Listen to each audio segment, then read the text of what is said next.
An explosion at a home in Pacoima. We have live team coverage on the ground and in the air. Let's start with Eyewitness News reporter Leo Stallworth. Leo, what happened? Well, my friend, an explosion several hours ago at a home just over my shoulder, about 2 blocks down from where we are right now at Remington Street and Remick Avenue here in Pacoima. Very hectic scene. You see the first responders there, multiple vehicles there. Firefighters are at the scene at this hour. They're bringing in the bomb squad. They've moved us back about 300 or 400 yards in order to prepare for the bomb squad to come in. We've seen some of those members of the bomb squad moving in here. Others are coming in here as well. So it's still a very dangerous situation, a very dangerous scene. We talked to officials and they were not able to tell us exactly what sparked the explosion. But we are here with a witness. Let's bring you in, my brother. His name is Fernando Emel. Fernando, you tell me that you were driving by right here on Terabella. Let's have you turn around this way. There you go. And when you got into this area right at Remick Avenue, you just heard a sonic boom. Exactly. And then what happened?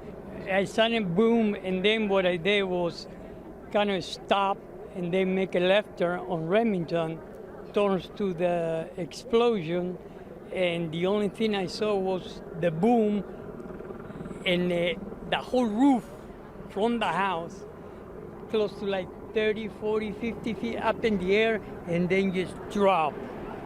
So you're telling me that the explosion was so powerful that it literally sheared the roof off the home, sending it up in the 20 to 30 feet in the air? Correct. Oh my God. So after that, it was like I stopped for a second thinking of myself, it will be another one coming. Another explosion. You were feared another explosion would occur. That's correct. So for a second or two or three, I just continue towards the house. And you were telling me that you continued towards the house and at some point you stopped because you saw someone who apparently had made it out of the house alive, staggering around, just bloody. Exactly. It was a gentleman, like I believe in like late 30s, early 40s, covered in blisters and blood. His clothing was smoking. And you said his legs, his pants were on fire. Yeah, his pants, he didn't have no shoes. His t-shirt was ripped off his body.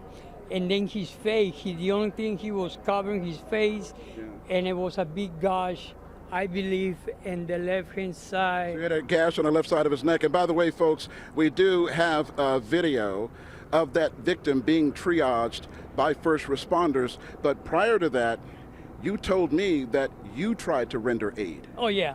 It was myself with several other people, and then everybody trying to help as much as we could. I went to get water for him so we can put some of the clothing. There was still smoking coming out of it. At the same time, we didn't want to try to hurt it as much as, possible. Were you shocked, sir, that he was even alive coming out of that house after that explosion? If that explosion could tear a roof off a house, how on earth did he make it out of that home? To be honest, it's something to see it at the same time. It's nothing that you might forget it, but the thing is then, life is so short. Absolutely. Then you just have to be careful how you do things. Absolutely. And don't take an advantage whatsoever. Thank you so much for what you tried to do, rendering aid to that victim, and luckily hopefully he'll survive this. I know he's been transported to a hospital. Thank you, sir. We really appreciate your time. And again, we did talk to firefighters, and they are not yet able to tell us what sparked this explosion. They are investigating that. They're still at the scene. Again, the bomb squad just coming in. They've moved us about 2 blocks further back just for our own safety as they deal with this explosive situation. So I'm going to send it back to you in the studio. Okay. Leo, thank you very much. Now, Leo was talking about the bomb squad. Let's go to Scott Rye. He's live above the scene. And Scott, I see that dog in the middle. Is that just a dog, or is that a bomb-sniffing dog of some sort? No, it's not. Now, there were 4 dogs, we understand, inside this home. Look at the home. Half of it taken out. This is a garage that was converted into a living space behind a home. But as we push in here, there were 4 dogs initially reported inside the structure. You see that dog there, but then in the structure right there's another dog. We understand the leash is stuck underneath the refrigerator, and right now the fire department cannot go in until the bomb squad clears the home. They're worried about debris falling. They're worried about another explosion.